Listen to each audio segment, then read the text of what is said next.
Donc, je vais juste reprendre très rapidement. Donc, comme je vous disais, hein, l'idée pour moi sur ce webinaire, c'est pas de faire un cours descendant, c'est que ce soit participatif, c'est que ce soit interactif. C'est de la communication. Donc, si vous êtes d'accord aussi pour mettre les caméras, j'en serais ravi, parce que je propose aussi à la fin un petit exercice. Donc, ce sera quand même beaucoup plus facile pour communiquer si on voit les personnes. Sinon, tant pis, mais au moins qu'on puisse avoir les micros ouverts, qu'on soit dans l'interaction et dans l'échange si ça vous va comme ça. Je sais qu'il y a les petites réactions sur Zoom pour mettre les pouces quand on est d'accord ou les pouces en bas si on n'est pas d'accord. Mais voilà, on est un tout petit comité. On avait plus de personnes qui étaient inscrites à la base, qui sont pas présentes pour le moment. C'est pas grave, il y aura le replay. Donc en tous les cas, on va pouvoir y aller comme ça.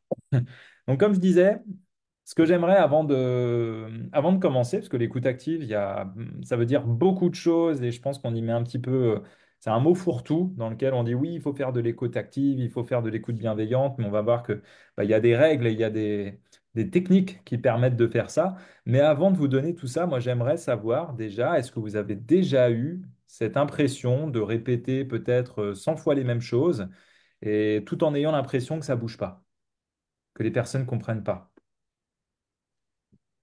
Est-ce que vous avez déjà eu ça?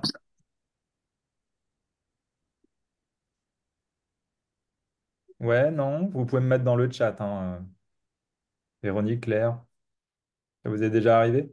Alors, juste, j'ai essayé de mettre la vidéo pour qu'on se voit effectivement. Ça a coupé le son. J'ai pas entendu toute la question. Si vous pouvez Ouais, pas de souci. Je demandais, Merci. je demandais si ça vous est déjà arrivé par exemple, de répéter 100 fois la même chose et puis que la personne en face, ça connecte pas, elle capte pas ou que vous n'ayez pas les résultats que vous escomptiez à la fin.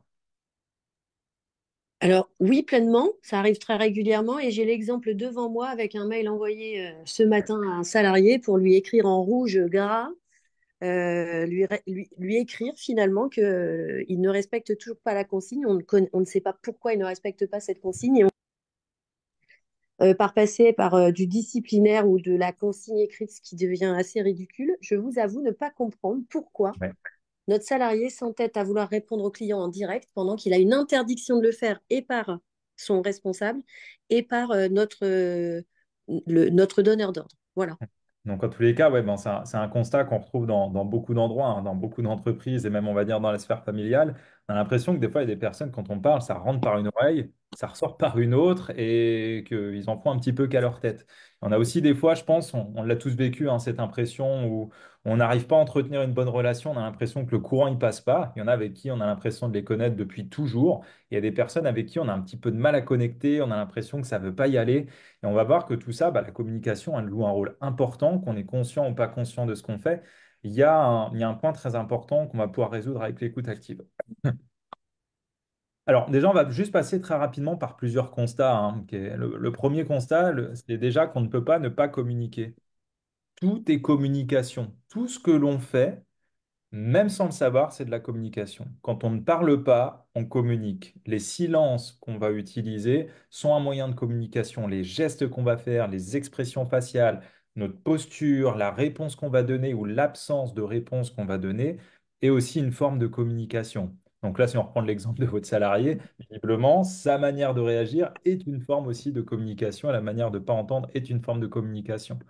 En fait, elle est à la base de absolument tout ce qu'on fait, la communication. Et moi, c'est un petit peu le combat que j'ai choisi. Enfin, c'est vraiment ce qui me passionne aussi, c'est de comprendre qu'est-ce qui fait que la communication fonctionne bien, sachant qu'on est des êtres humains, on est des êtres sociaux. Tout est communication et il y a des techniques qu'on ne nous a pas appris. On nous a appris à utiliser des mots, mais pas à manier le langage et à manier certaines techniques pour faciliter le langage et les interactions. Et c'est justement ça que je vais vous partager aujourd'hui. D'ailleurs, quand on regarde un petit peu les 4 grandes compétences qui sont attendues par l'OCDE pour le marché du travail du 21e siècle, à votre avis, qu'est-ce qu'on a comme 4 grandes compétences clés qui sont attendues sur le marché du travail de demain? On retrouverait quoi? L'intelligence émotionnelle. Alors, l'intelligence émotionnelle, je prends. Qu'est-ce qu'on aurait d'autre? Ah, il y a des petits tips, des petites astuces avec les petites images. Euh, Allez, Véronique, je repose la question aussi, parce que vous venez d'arriver. Les 4 compétences clés qui sont attendues au 21e siècle sur le marché du travail selon l'OCDE. Donc, on a vu, il y a éventuellement l'intelligence collective, L'intelligence artificielle, bien sûr. l'IA, ouais, ok, on pourrait l'attendre aussi, celle-là. Ouais, ok, bah écoutez, on va Et du voir. coup, la communication active, mais est-ce qu'on l'associe à l'intelligence émotionnelle? Ouais, bon, en tous les cas, il y a fort à parier que la communication soit dedans, parce que c'est le sujet d'aujourd'hui, hein, sinon j'en aurais pas parlé. Mais on va retrouver la, la créativité, on va retrouver aussi la pensée critique, qui est réfléchir d'une manière logique et surtout cette capacité à prendre du recul, et tout ce qui va être la coopération et la communication, et comment bien travailler ensemble. Et là, moi, je trouve ça super intéressant ce constat qui a été fait, parce que à l'ère de l'intelligence artificielle, on peut automatiser pas mal de tâches et pas mal de compétences. Ce qu'on nous demande à nous aujourd'hui, visiblement, c'est de devenir des humains augmentés, c'est-à-dire à augmenter nos capacités, développer des nouvelles capacités d'écoute, de réfléchir autrement, d'interagir autrement et de faire intervenir toute cette créativité à l'intérieur. Chose que l'IA, pour l'instant, peut faire en certaines mesures, mais pas dans les interactions sociales qu'on souhaite avoir visiblement en entreprise. Donc, et la communication et l'écoute active a toute sa place justement dans cette phase d'esprit critique, de coopération et de communication et en même temps de créativité. Maintenant, les enjeux, ça va être de voir bah, comment est-ce qu'on va faire pour maîtriser sa communication et comment on va l'amener là où j'ai envie d'aller. Je vois que j'ai un petit message aussi en même temps. Pas de souci, Véronique, il ne peut pas nous répondre, c'est pas grave. Mais en tout cas, encore en constat, hein, les conflits, ils naissent pas par hasard. Ça, il faut bien s'en rappeler. Je pense qu'il y a peu de personnes qui se lèvent le matin en disant, tiens, et si je vais aller rentrer en conflit avec tous mes collègues aujourd'hui juste pour les embêter? Non, je pense pas. La base, généralement, du conflit, c'est que ça naît beaucoup des incompréhensions. Et une incompréhension, c'est quoi? C'est une zone d'ombre qui a besoin d'être éclaircie. C'est pas plus compliqué que ça. Une incompréhension, ça peut être quoi? Bah, ça peut être par exemple une interprétation, déjà, une interprétation de je pense savoir ce que tu veux dire. Ça peut être aussi un manque d'écoute active. Par exemple, j'entends uniquement ce que j'ai envie d'entendre. Et on a un petit peu nos œillères qui vont déformer ce que la personne va nous dire en face. Ça peut être aussi une compréhension non verbale qu'on n'apprend pas à décortiquer, qui nous dit beaucoup de choses, mais qu'on n'apprend pas à prendre en compte et qui fait que derrière, ben, on est en décalage. Si la personne est plutôt en posture fermée et pas prête à discuter, et que nous, on lui rentre dedans pour lui tirer un petit peu les verres du nez, ça va pas y aller. On va avoir aussi des incompréhensions parce que ben, on a tendance des fois à vouloir beaucoup parler, on a beaucoup trop d'informations et on se noie dans le contenu. Enfin, vous voyez, il y a beaucoup de choses qui peuvent rentrer qui peuvent venir susciter ces incompréhensions et on va voir un petit peu comment est-ce qu'on peut clarifier tout ça de manière très simple, de manière très précise et très rapidement. En fait, c'est un petit peu comme si vous aviez un radar aujourd'hui à l'intérieur, comme un radar qui peut être utilisé pour détecter des avions. Bah, notre radar, il est branché sur un mode de fonctionnement, mais l'avantage, c'est que c'est pas fixe dans le temps, c'est pas figé à vie, hein. Vous n'êtes pas né avec votre mode de radar. On peut faire comme les ordinateurs, des mises à jour, des programmes, pour apprendre à capter des choses qu'on n'aurait peut-être pas captées avant. Vous avez cette capacité peut-être à détecter la meilleure place dans un cinéma, peut-être à détecter ce que vous allez manger de meilleur dans un buffet, ou peut-être pour repérer la plus jolie personne de la pièce. Bah, dans la communication, c'est pareil. Il faut apprendre à développer ce radar interne. Donc, je vais vous montrer comment on va faire avec ces petites techniques très simples pour pouvoir lire un petit peu entre les mots et surtout se mettre sur la même fréquence que la personne pour capter le signal et éviter que ça grésille, hein. C'est un petit peu comme un système radio. En tout cas, s'il y a des incompréhensions, s'il y a des conflits, s'il y a des déperditions, s'il y a des tensions ou des choses comme ça, des informations qu'on oublie, c'est tout à fait normal parce qu'on a un processus qui va rentrer en jeu qui s'appelle la déperdition du message. Alors, comment ça se passe? C'est qu'au départ, il y a absolument tout ce qu'on veut dire, c'est-à-dire tout ce qu'on a dans notre tête, on en est conscient à 100%, il n'y a absolument aucun problème. Pour nous, c'est très clair le message que je veux émettre. Par contre, à partir du moment où on commence à vouloir le faire passer dans notre bouche et exprimer quelque chose, on a une déperdition. Donc au départ, on est à 100%. À votre avis, ce que l'on dit réellement, on sera à combien de pourcents du message? 50%? Ouais, bon, le français est pessimiste de base, hein, je sais. Alors, on est plutôt à 70%, ok? Mais on diminue, c'est bien ça, hein. Ce qui est entendu, on dirait combien? Alors, est-ce que je dois oser mon 50% ou pas? Ah, c'est le moment. Allez. Je dis pas que c'est la bonne réponse, mais 50%, non, on est au-dessus, hein. Le 50%, on est pour ce qui est écouté, ce qui est compris 40%, ce qui est retenu, on est à 20%, et ce qui est réellement répercuté, on est à 10%. Donc, si on reprend le cas que vous aviez tout à l'heure avec votre salarié, où vous avez répété 100 fois les mêmes choses, bah, visiblement, ce qui a été répercuté, c'est 10%. Ça veut dire qu'il y en a 90% quasiment qui est parti. C'est tout à Mm. fait normal, hein, parce qu'il y a, il y a tout un système de déformation qui va rentrer en jeu. Il y a déjà la manière dont la personne va comprendre et interpréter l'information, il va y avoir le crédit qu'elle va y apporter. Il va y avoir aussi la notion de contexte. Et il va y avoir aussi tout ce système qu'on appelle les filtres, c'est-à-dire les filtres physiologiques, donc c'est-à-dire aussi l'état émotionnel dans lequel va se trouver la personne. Est-ce qu'elle est prédisposée à accepter l'information ou pas? Est-ce qu'elle le prend comme quelque chose d'utile ou comme une agression? Quelque chose d'utile, on va avoir tendance à l'accepter. Quelque chose qui va venir nous agresser, on va plutôt avoir tendance à l'omettre.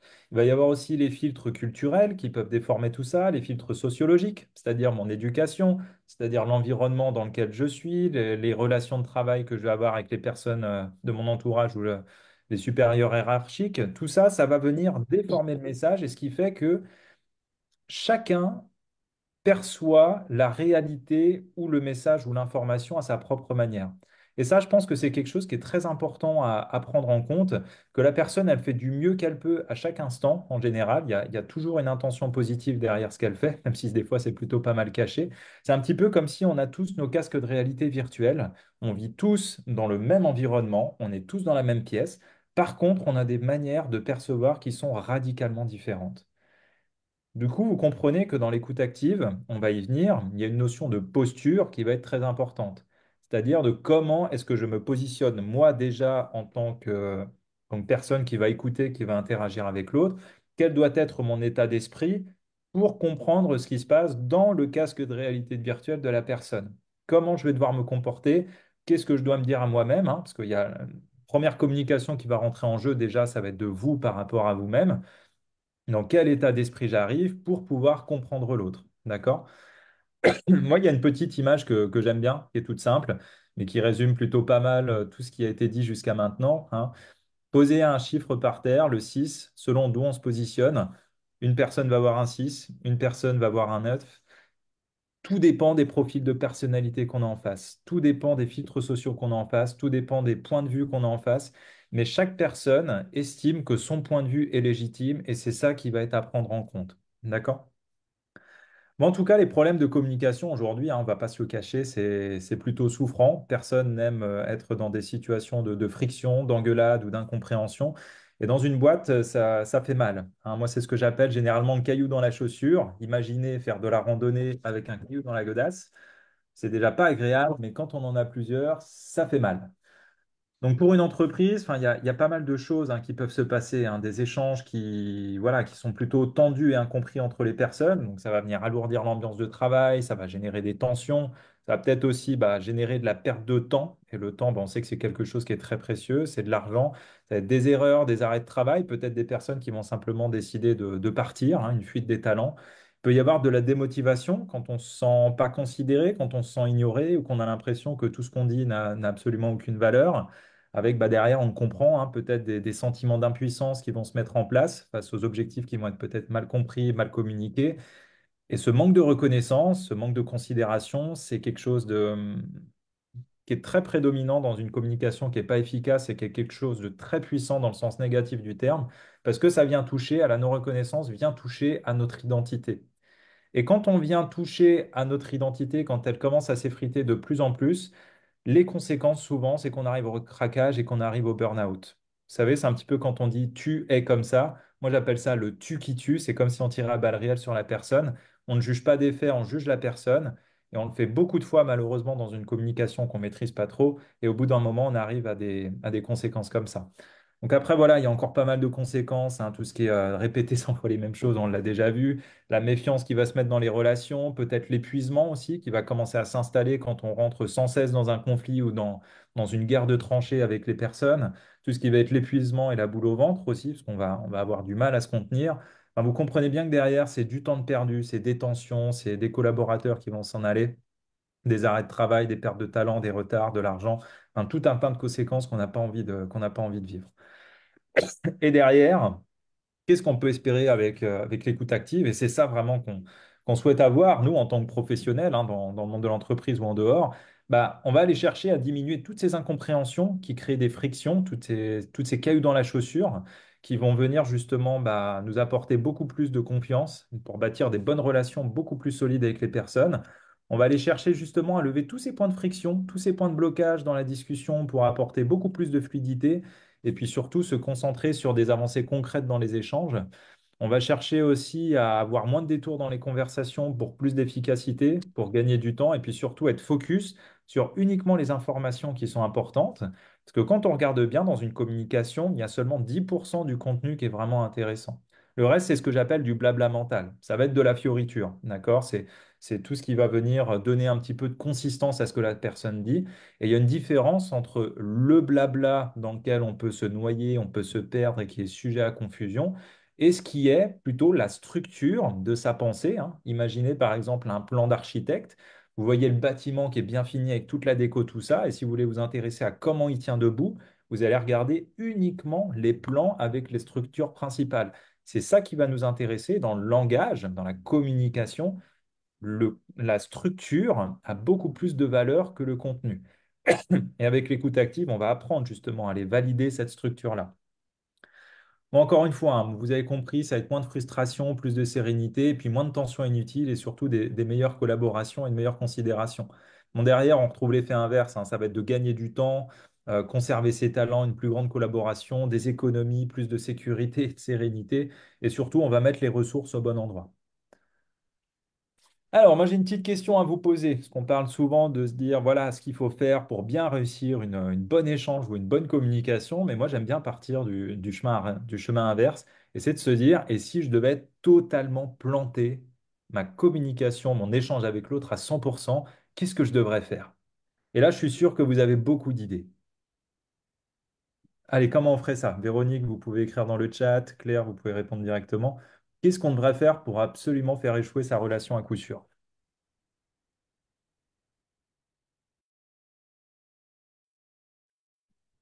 J'imagine être très directif et ne pas laisser parler l'autre, par exemple. Ouais, c'est quelque chose qui marcherait plutôt pas mal, ça. C'est pas Ouais. mal. Ouais. Bon, après, on va éviter toute forme de violence, bien évidemment. Si on arrive sur quelqu'un en lui mettant déjà une claque, ça marche bien aussi. Alors, je pense qu'on peut, ouais, on risque vite d'arriver au petit dessin que j'ai montré juste C'est, là. Ouais. c'est- ouais, c'est ça. Et en fait, je suis en train de faire écho avec ce qu'on vit quand même avec certains, où effectivement, je m'aperçois que on vit des conflits hein, partout, dans toutes les entreprises. Et j'en ai un quand même qui est terrible dans un service. Et je m'aperçois qu'effectivement, quand on arrive en frontal avec des ordres de l'autorité, ça ne fonctionne pas. Ouais. Et ça va même à l'inverse, en fait. Ouais. Voilà. Et oui, parce que bon, on pourrait partir longtemps sur le sujet, mais généralement, quand on rentre sur des conflits comme ça, sur des personnes où on cherche à y aller sur de l'autorité, Mm, alors ça, c'est le message que j'envoie, mais il y a déjà aussi une notion de posture. oui, Quelle est ma posture du communicant en tant qu'émetteur et aussi en tant que récepteur? Et quand on commence à rentrer dans des conflits comme ça, où il y a du passage en force, ça vient toucher chez la personne souvent des valeurs, hein, qui sont souvent des valeurs peut-être de reconnaissance ou des valeurs de sécurité. Et il vit ça comme une agression, d'accord? C'est pour ça qu'après, il met en place tout un système de défense où mm, on met un mur blindé, totalement hermétique, on coupe la communication. Et des fois, bah, au lieu de faire du forcing à vouloir défoncer le mur, mm, on a tout à y gagner, parfois à prendre des petits raccourcis assez sympas, donner l'illusion que la personne garde sa position haute, dont elle veut peut-être pas descendre non plus, hein, ou elle veut peut-être pas lâcher le morceau parce qu'elle a besoin d'être considérée. Et on va voir qu'avec certaines méthodes, on peut considérer le point de vue de l'autre et l'amener tranquillement à changer de focus. Des ouais, fois, l'erreur que la majorité des gens font, c'est de se dire, il faut casser la baraque pour créer du changement. Des fois, simplement donner l'illusion à la personne qu'elle fait un pas de côté ou l'inviter à faire un pas de côté, c'est déjà créer du changement, c'est faire une faille dans ce mur-là et on laisse passer la lumière. Après, ça va germer, hein. Des fois, il faut en faire une, deux, trois, mais il y a du mouvement qui va se créer. Et ça, c'est quelque chose qui est hyper responsabilisant quand on commence à développer toutes ces techniques de communication-là et qu'on comprend un petit peu comment ça fonctionne. C'est ouais, de se dire, ouais, mais attends, lui, il est toujours en train de m'agresser, de m'insulter, pourquoi ce sera à moi de faire des efforts? Hein? Ben, c'est choisir son cheval de bataille. C'est de se dire, si ce que j'ai aujourd'hui comme relation avec lui et les méthodes que j'utilise ne fonctionnent pas, euh, il y a un petit adage qui dit l'élément le plus flexible du système contrôle le système. Si moi, je peux donner l'illusion qu'il garde le contrôle et que je l'amène à changer et que j'arrive à mes fins, et à des fins qui sont bénéfiques pour les deux, hein, attention, on ne parle pas de manipulation, bah, dans ce cas-là, ça peut être quelque chose qui peut être intéressant à mettre en place, hein. On va C'est ce voir. qu'on essaie de faire de plus en plus là, de la participation active des groupes. Et pour finir sur l'exemple que j'ai, hein, où je vois bien que le directif ne fonctionne pas, alors qu'on voit que ce sont deux personnes qui semblent être euh, identiques finalement, sauf qu'il y en a une qui est responsable et qui arrive et l'autre qui est avec son vécu qui est un peu plus âgé et avec des compétences.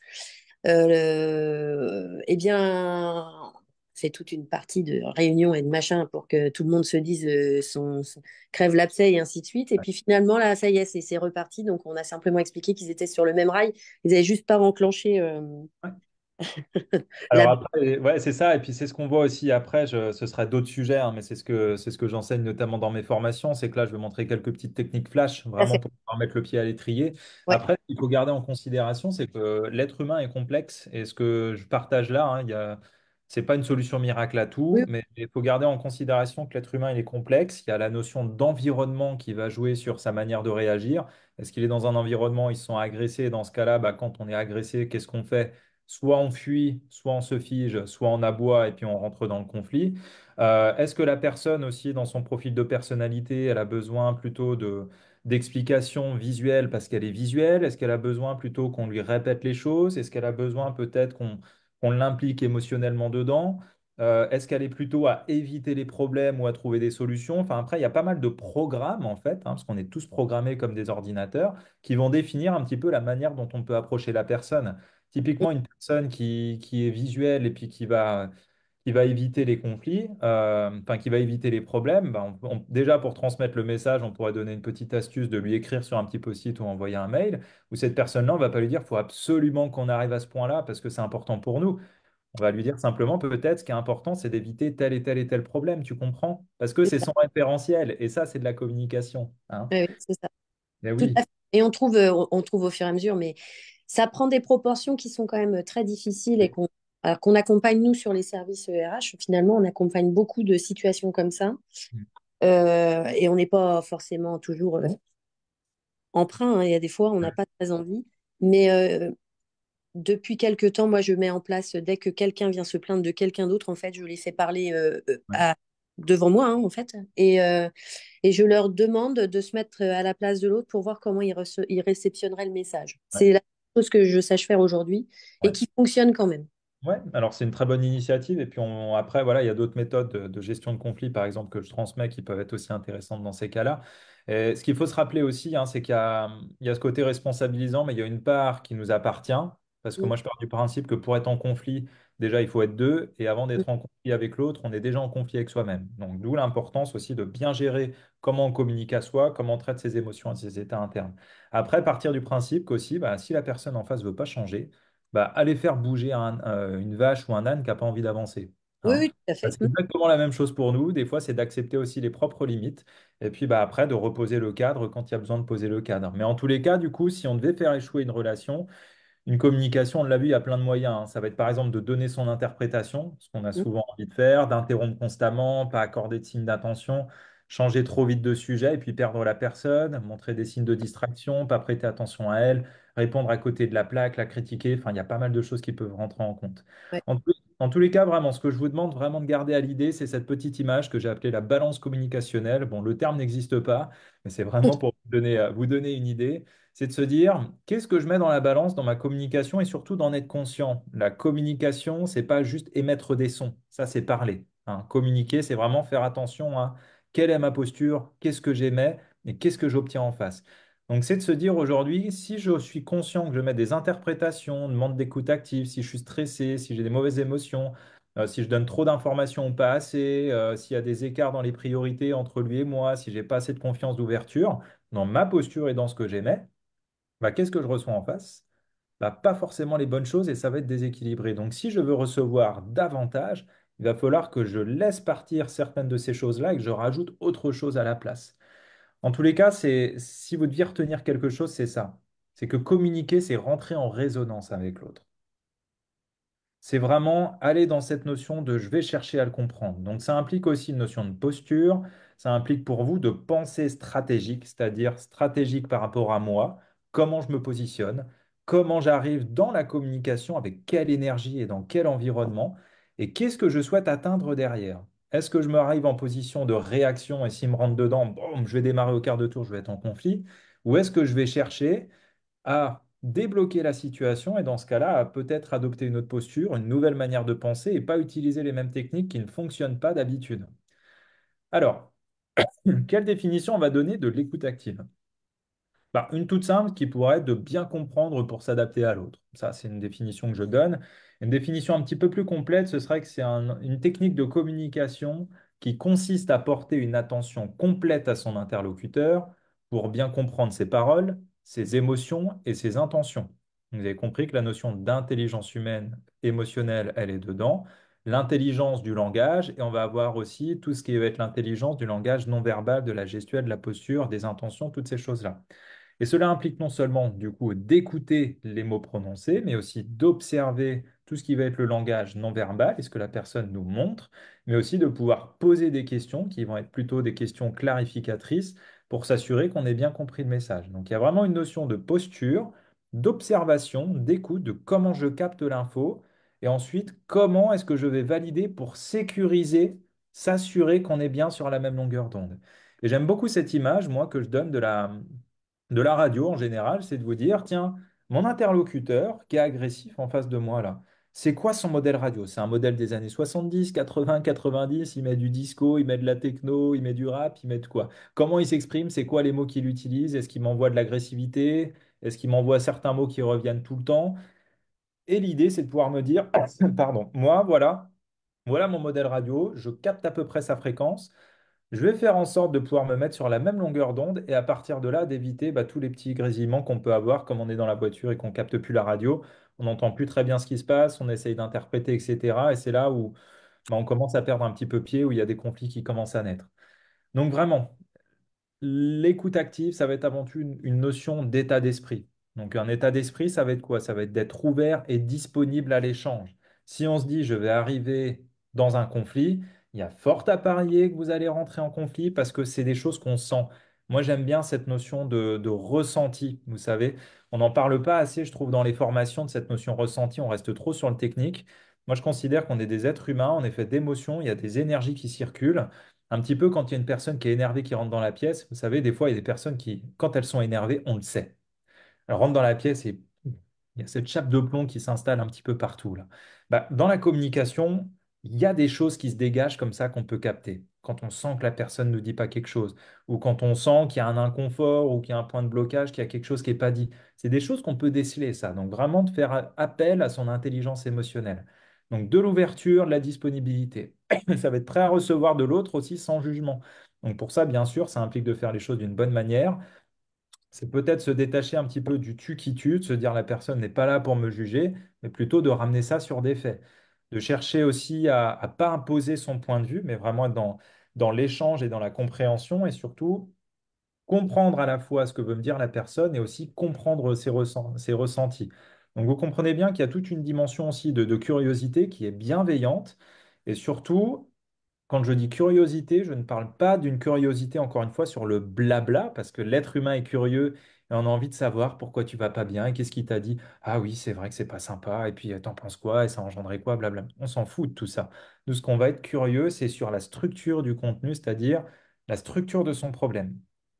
Quelle est sa situation A? Qu'est-ce qui a entraîné B et comment ça s'est produit?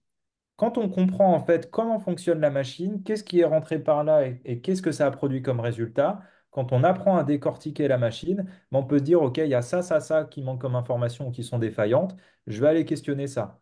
C'est pas parce que je comprends ce qui est ressorti que je vais comprendre le processus qui s'est installé chez la personne.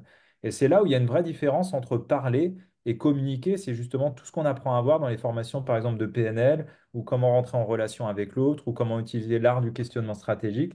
Ça, c'est des petits modules qu'on donne chez nous, mais en tous les cas, voilà, ça permet justement d'aller au cœur du système. La deuxième chose aussi, ça va être la posture. La posture physique, c'est 97% de la communication. Tout ce qui va être le non-verbal et le paraverbal. Donc le non-verbal, ça va être la posture, par exemple, bah, adopter peut-être la même posture que l'autre. Si vous me parlez et puis que je suis comme ça, je suis pas sûr qu'au bout d'un moment, vous puissiez bien vous livrer. Vous savez, quand vous arrivez des fois, souvent chez des médecins ou chez certains professionnels de santé qui passent leur temps à écrire, qui vous écoutent pas. Ouais, ouais, ouais, bon, oui, d'accord. Et puis après, qui vous posent une question qui n'a rien à voir, vous déballez ce que vous avez à déballer, vous avez l'impression que la personne ne vous écoute pas. Juste dans sa posture, déjà, ça casse la relation. D'accord? Donc la posture physique va être très importante. La personne, alors là, il y a pas mal de petites techniques qu'on peut utiliser, on ne peut pas tout voir aujourd'hui, mais la personne, elle doit sentir que vous êtes pleinement avec elle. Un petit peu comme si votre regard, il disait, vas-y, je t'écoute, je suis à 1000% avec toi et je vais faire le maximum pour te comprendre, pour comprendre ton point de vue, c'est totalement sincère. Et ça change tout. Vous savez, des fois, quand vous avez vraiment des discussions importantes, bah, il y a quelque chose qui se dégage dans le regard où on sent que la personne, il y a presque ce côté un petit peu enveloppant, ou alors on sent que la personne, elle est présente, elle est là, elle est bien ancrée avec nous. Et il y a des fois, on a beau être présent, mais on sent que la personne, on parle, mais c'est comme si elle était ailleurs, quoi, comme si elle pensait à autre chose, hein. C'est un petit peu l'image du petit singe avec ses cymbales qui tournent dans la tête. Là, on parle, on ne comprend pas ce que la personne veut nous dire. Donc là, au niveau de la posture, il y a deux types de postures, en fait. Il y a la posture qu'on appelle centrée sur soi, c'est-à-dire on va laisser un petit peu son esprit vagabonder et puis s'imaginer tout ce que la personne nous dit un petit peu comme si on était dans un cinéma avec un film qui se projette. C'est très agréable, mais on tombe dans le piège du contenu et on voit plus clair en fait, hein. C'est comme si pouf, on met la tête dans l'eau. Nous, on va plutôt chercher une posture qu'on appelle une posture externe, c'est-à-dire centrée sur l'autre. On va être vraiment dans une posture d'écoute active. Alors, une posture d'écoute active, c'est quoi à votre avis?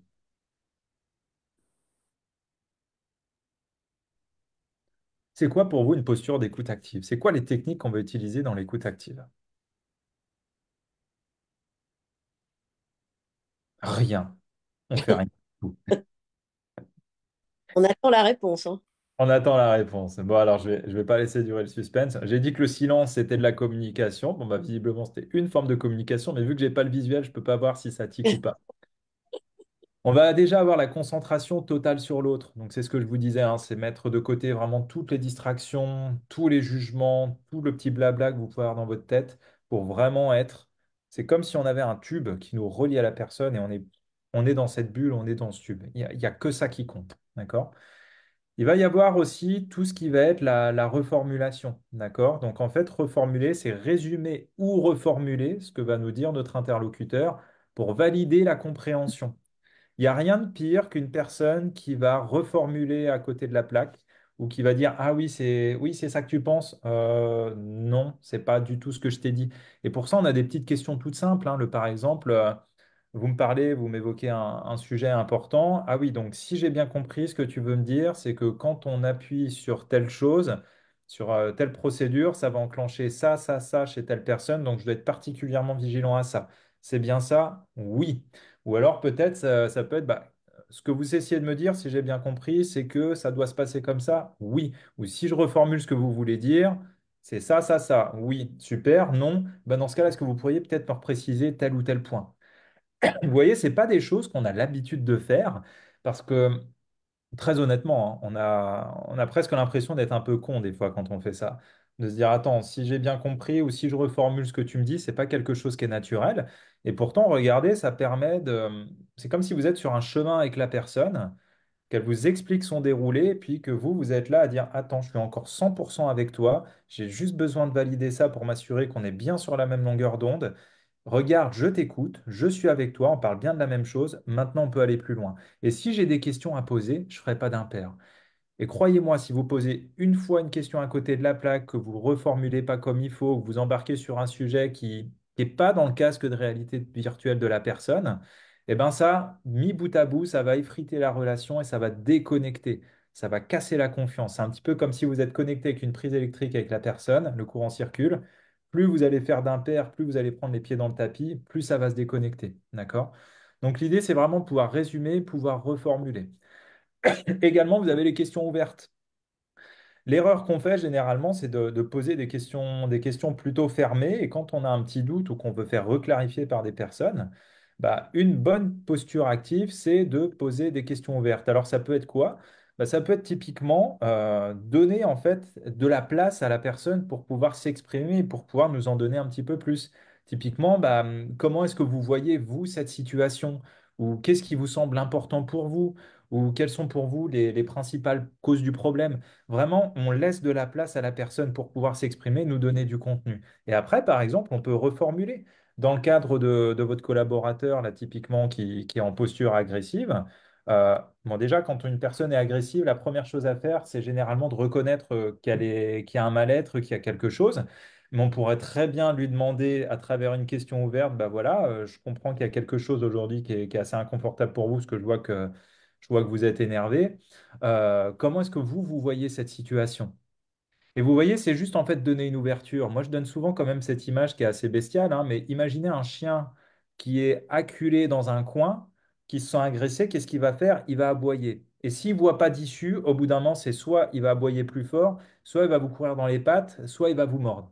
Ben, pour nous, c'est la même chose. Quand on est agressé, si on ne nous donne pas d'issue, on va rentrer dans un schéma et aussi dans une chimie du corps qui est celle de la peur. Et la peur va restreindre un petit peu toutes nos capacités et on va se mettre plutôt en mode protection, en mode blocage, en mode combat, en mode survie.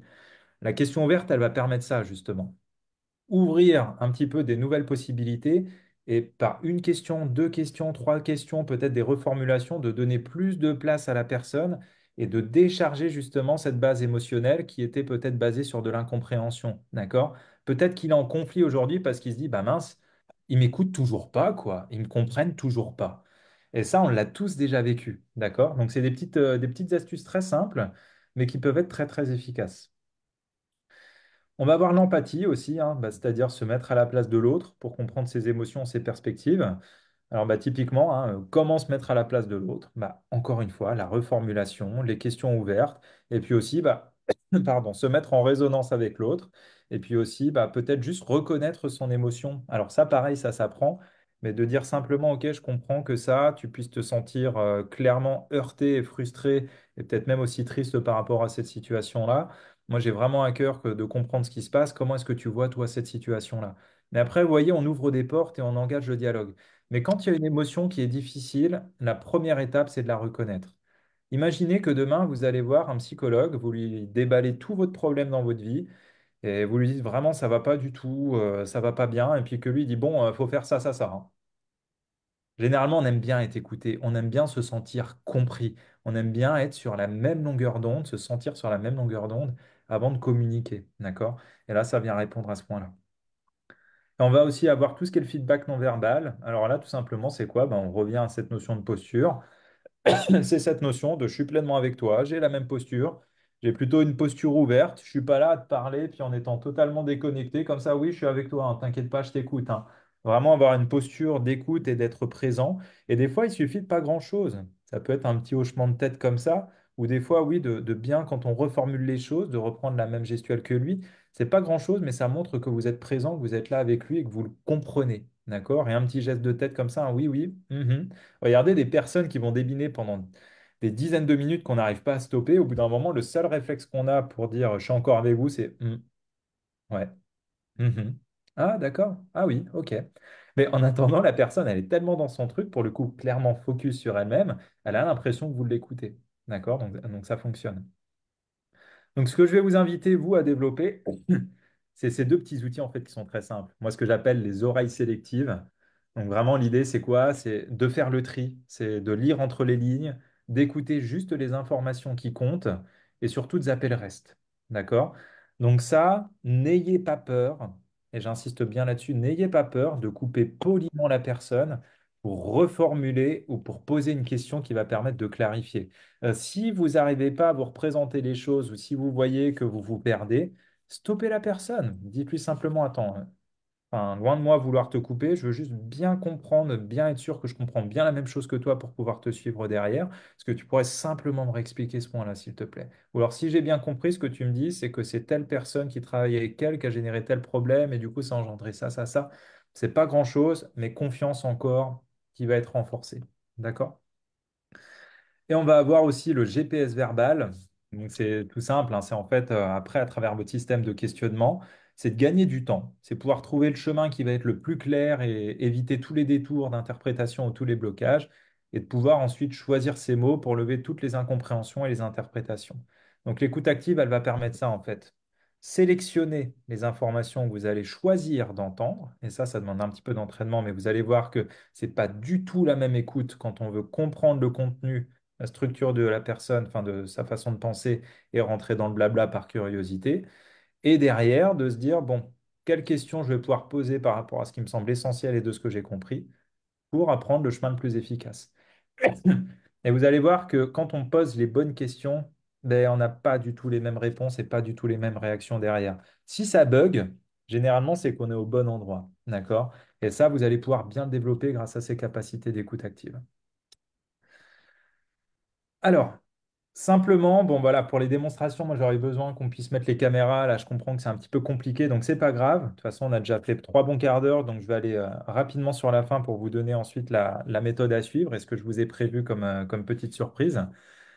Ce que ça doit vous permettre de faire, justement, cette écoute active, ça va être vraiment de mettre un cadre qui soit clair et structuré avec la personne pour instaurer une bonne relation dès le début de l'échange. Même si vous avez compris ce que la personne veut dire, si vous avez besoin de créer plus de confiance, bah des fois, juste reformuler, demander une clarification, tester, et vous allez voir que ça va augmenter l'implication de la personne. D'accord? Donc ça, vous pouvez vous entraîner à ça déjà. Ça va permettre de poser un bon cadre dès le début et de ne pas forcément attendre que la personne déverse son agressivité, que vous répondiez tout de suite là-dedans, et on rentre dans cet engrenage après de combat de coq. Hein, ou combat de poule, si on a, si on a deux femmes en face. Mais vraiment, l'idée, c'est ça, c'est de pouvoir tout de suite, ok, j'entends ce que tu me dis, j'attends que la tempête passe peut-être, je repose les choses, je reformule, je recadre, je pose des questions et ça montre que je m'intéresse à toi et je veux comprendre ce qui se passe. Le cadre ne sera pas du tout le même. Ensuite, ça doit vous permettre du coup de capter le bon rythme de la communication et puis bah, de communiquer au diapason, hein, de ne pas être sur, si lui est sur l'agressivité, peut-être que parler agressivité ne sera pas le bon rythme à adopter. Donc vraiment de poser un cadre et de poser un rythme qui soit bénéfique pour les deux et qui peut fluctuer hein, de temps en temps. Le but, c'est d'être agile. De pouvoir adapter sa communication à l'autre pour parler le même langage. Bah, si la personne vous parle de tristesse, vous dites, ah oui, je me sens vraiment triste par rapport à cette situation, et puis que vous dites, ah ouais, je comprends que tu sois en colère.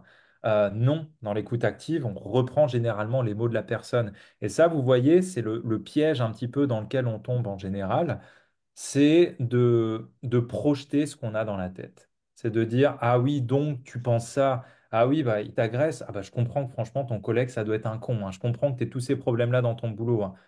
Eh non, peut-être qu'elle, elle pense pas que c'est un con. Peut-être que juste des fois, ouais, il a ses humeurs, mais c'est un super collègue. Vous voyez, donc attention à pas projeter comme ça. Mettez-vous plutôt dans la reformulation et reprenez bien les mêmes langages que la personne.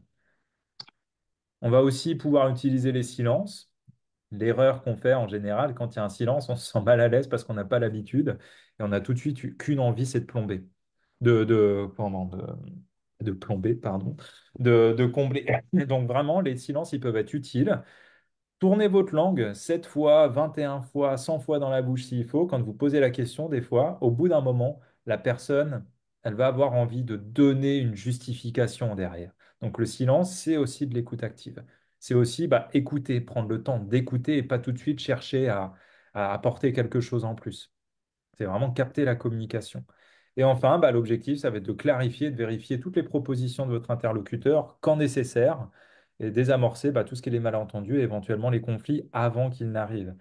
Alors attention, parce que je vois tout de suite le truc arriver par expérience, on a envie de tout questionner après. Vous mettez pas en mode Terminator de la question en mode à mitrailler de questions, parce qu'au bout d'un moment, vous allez dire, enfin, l'autre personne va vous dire, bah, tu m'écoutes pas ou tu comprends pas, ou enfin, arrête avec tes questions, quoi. Vous allez perdre beaucoup d'amis si vous vous amusez à toujours questionner, mais faites-le vraiment sur les choses qui ont de l'intérêt. OK? Alors voilà, si on revient un petit peu à cette balance communicationnelle, hein, évitez tout ce qu'on a vu là dans le plateau, hein, tout ce qui est les interprétations, le stress, les émotions. Mettez plutôt de l'écoute active, mettez plutôt de la reformulation, de la confiance, des questions ouvertes, de la compréhension, de l'engagement, de l'ouverture. Et vous allez voir que ce que vous allez obtenir derrière, ce ne sera pas du tout les mêmes résultats. D'accord? Donc moi, ce que je vous propose, c'est de ne pas vous arrêter là. C'est vraiment de garder cette inertie. Et je voudrais vous donner un petit coup de pouce. Alors pour ça, j'ai édité un petit guide pratique plutôt avancé par rapport à ce qu'on a vu sur une technique, une ou deux techniques qu'on a vues pendant ce petit webinaire. Donc vous pourrez le télécharger. Je vais vous envoyer le lien tout de suite justement dans la discussion. Hop, je vais vous le mettre ici, puis je vous le renverrai par email pour toutes les personnes qui se sont inscrites et même celles qui ne sont pas encore là. Hop, alors, tac. Le petit guide pratique que vous pouvez télécharger juste là.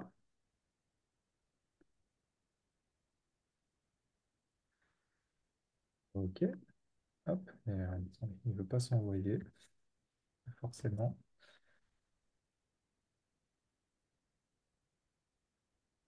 OK, écoutez, il veut pas envoyer dans le chat. iPhone de Claire n'est pas en séance. Hop, merci pour le guide. OK, je sais pas pourquoi, il veut pas y aller. Chat de toute la conversation, peut-être qu'on... Voilà, ça y est, c'est bon. Donc vous allez avoir un petit guide, vous verrez, très simple, avec des défis que je vous lance dedans. Il y a 3 défis d'application, il y a 2 petites techniques que vous pouvez utiliser. Je vous ai préparé des questions clés, je vous ai mis quelques petits points de vigilance. Donc l'idée, c'est que pour vous, vous puissiez aller explorer dès cet après-midi, dès maintenant sur le terrain. C'est pas dans une semaine, c'est pas dans un mois, c'est vraiment dès maintenant qu'il faut y aller. C'est comme ça que ça se passe. C'est garder l'inertie, d'accord? Donc vraiment, ce que je vous propose, c'est d'y aller et également, moi, je me mets à votre disposition. C'est vraiment du plus, hein. C'est totalement gratuit. C'est vous venez avec vos cas pratiques, vous venez avec vos feedbacks. C'est le seul effort que je vous demande derrière, c'est de venir avec peut-être des questions ou peut-être des cas concrets ou sur lesquels vous avez bugué. Vous revenez vers moi, vous prenez rendez-vous et je vous propose vraiment 15 minutes de coaching. Donc l'idée, c'est vraiment d'avoir une discussion sans tambour ni trompette, hein. On y va de manière franche, on y va de manière concrète, on y va de manière précise et sans détour. Et c'est d'essayer de comprendre un petit peu mieux ce que vous avez fait, ce que vous n'avez peut-être pas fait, qu'est-ce qui aurait pu être pris en compte et comment est-ce qu'on peut faire bouger les lignes ou pas. D'accord? Et moi, je vous apporte mon expertise là-dessus. Seulement, voilà, vous avez 5 jours pour revenir avec les feedbacks. Sinon, ce sera trop tard pour ces 15 minutes. Voilà, je sais que je mets un petit peu une deadline, mais comme vous le savez, hein, il y a la règle des 3 jours. Quand on commence à apprendre quelque chose, c'est dans les 3 jours qu'il faut enclencher, sinon on a de la déperdition. Donc, je vous invite à... En fait, je vous aide, je vous accompagne justement à venir consolider tout ça. OK? Alors, le petit guide, vous verrez, il est tout simple, hein. Vous avez 3, 4 pages, donc vous avez 2 pages de contenu où vous avez les défis, les concepts, les questions clés à poser, les petits points de vigilance. Et à partir de là, vous avez normalement déjà bien de quoi expérimenter. Il y a des cas il y a des cas d'école partout, hein. Il n'y a pas besoin d'attendre un conflit. Allez pas chercher le conflit à vous dire, tiens, qui est-ce que je vais aller titiller aujourd'hui pour pouvoir tester ces méthodes-là et voir si ça peut améliorer les situations. Si vous en avez, tant mieux. Sinon, par contre, vous pouvez le faire aussi sur des situations où vous vous entendez bien avec la personne. Ça marche tout aussi bien. D'accord? Simplement observez. Et c'est un jeu, pas de pression. Soyez curieuse et vous verrez comment ça va se passer derrière. D'accord? Voilà. Et puis, si vous souhaitez en savoir un petit peu plus aussi sur ce qu'on propose dans le centre, hein, nous, on a notre newsletter. Donc, alors vous le retrouverez sur la page de téléchargement du programme. On a une petite newsletter qui est en début du mois, qui est très informative sur les actualités de chez INSEM, de ce qu'on propose, des prochaines formations en cours, de celles à venir, des conférences à venir aussi. Ça vous donne une idée de l'agenda. Et aussi, vous avez une seconde newsletter qui est en fin de compte une petite formation continue. Donc, on donne des petites capsules, des petits contenus gratuits qui a lieu à chaque fois aux alentours du 15 du mois. Donc, c'est du plus, il faut y être inscrit, hein. C'est réservé vraiment aux personnes qui sont inscrites à la newsletter. Voilà, en tout cas, ce que je pouvais vous dire sur l'écoute active. Il y a aussi une conférence qui va être à venir à 3. Donc, je vous invite à aller voir aussi sur INSEM. Je vous ai parlé de gestion du stress et des émotions. On fait venir le spécialiste en francophonie sur la cohérence cardiaque, qui est une méthode de respiration qui permet de bien réguler son stress et ses émotions pendant 4 heures. Donc, je peux que vous inviter à vous y inscrire, hein. C'est à 3 à l'hôtel Ibis Style de 3. Ça a lieu le 7 novembre au soir. C'est totalement gratuit. C'est un effort qu'on fait de notre côté, mais ça va être une belle conférence et ça fait partie de l'écoute active. C'est pour ça que je vous en parle en tout cas. Voilà. Alors, dites-moi, est-ce que vous avez des questions par rapport à ce qu'on a vu ensemble? Peut-être des interrogations, peut-être des lignes qui ont déjà bougé. Comment c'est pour vous? Dites-moi. Euh, alors, personnellement, je suis ravie de reprendre un peu le fil de tout ça parce que il y a bien longtemps que qu'on est à fond dans nos métiers et parfois on se ferme un peu sur j'ai pas le temps d'aller à telle ou telle formation, j'ai pas le temps de faire tel ou tel exercice. Donc merci pour le petit cadeau. Je vais faire et j'ai un exercice demain de réunion suite Hmm. à un petit problème de bruit et d'entente dans un bureau en open space. Donc on va essayer. Je vais faire mon défi demain avec les collaborateurs qui seront au sein de cette réunion. Pour avoir suivi effectivement une formation il y a quelques années en gestion des conflits avec l'utilisation, enfin moi on a reçu beaucoup d'outils avec de la PNL. Ouais. J'avoue que j'avais vraiment apprécié ce sujet Hmm. et qu'il est peut-être temps que je reprenne un peu Remettre ce, à jour. ce type d'action, ça fait vraiment Ouais. du bien. Moi, personnellement, vous venez de refaire mon midi. Je suis très bien d'avoir écouté toutes vos petites techniques. Ça me donne envie, en tout cas, de remettre un peu le pied à l'étrier sur ce type de technique d'écoute active. Voilà. Parce qu'on est Super. bien, on s'aperçoit qu'on est bien souvent trop dans le rythme, trop dans le vite, vite et vite. Et c'est un peu fatigant. Bah, merci en tout cas pour ces précieux retours. Moi, ça me fait super plaisir de savoir que ça vous a été utile. Et c'est vrai que bah, moi, typiquement, dans les formations que je donne, là, hein, il y a toute une restructuration qui se fait chez nous. Donc, tout n'est pas encore visible sur le site, ce sera prochainement. Mais justement, je refais tout un travail de banalisation, justement, de tout ce qui est la PNL, toutes ces techniques-là, et puis de comment les intégrer dans le domaine professionnel. Parce que bah, il y a beaucoup de jargon technique ou beaucoup de choses qui sont très mal comprises dans la PNL. Et il y a beaucoup de techniques, on va dire, pures. Et moi, je considère qu'il y a quand même beaucoup d'attitude aussi dans la PNL et de gestion de soi, avec toute cette notion aussi de communication à soi qu'on nous apprend pas forcément à développer sur des formats courts, hein, de 2 jours. C'est ce qui est en train d'être mis en place et qui est déjà proposé en entreprise. Et je vois la différence en tous les cas pour les personnes qui se sont formées. C'est vraiment comme vous l'avez dit, hein, c'est de pouvoir sortir la tête de l'eau, mais de pouvoir surtout le refaire en conscience déjà. Et c'est surtout ça qui nous manque en général, c'est qu'on est la tête dans le guidon, on réfléchit plus à ce qu'on fait et on est en mode réaction. Et comme tout va vite aujourd'hui, comme il faut, soi-disant, que tout y aille vite aujourd'hui, on perd un petit peu cette capacité de pensée stratégique, hein, d'esprit critique qu'on a vu dans les 4 compétences justement de l'OCDE, de prendre du recul et puis de se dire, oh là, attends. Ça fait 10 fois que je me prends la tête avec cette personne-là, ou ça fait 10 mails que je lui envoie et j'ai pas de retour. Est-ce que c'est la meilleure manière de faire? Ou ça fait peut-être 10 fois qu'elle me dit la même chose. Ah bah je l'avais pas entendu de cette oreille-là, quoi. Et si je m'invitais à revoir les choses de manière autrement? Et j'allais questionner peut-être certains aspects que j'avais pas compris avant? Ou si j'adoptais une autre posture dans le conflit avec cette personne-là, est-ce que je reste en combat de coq?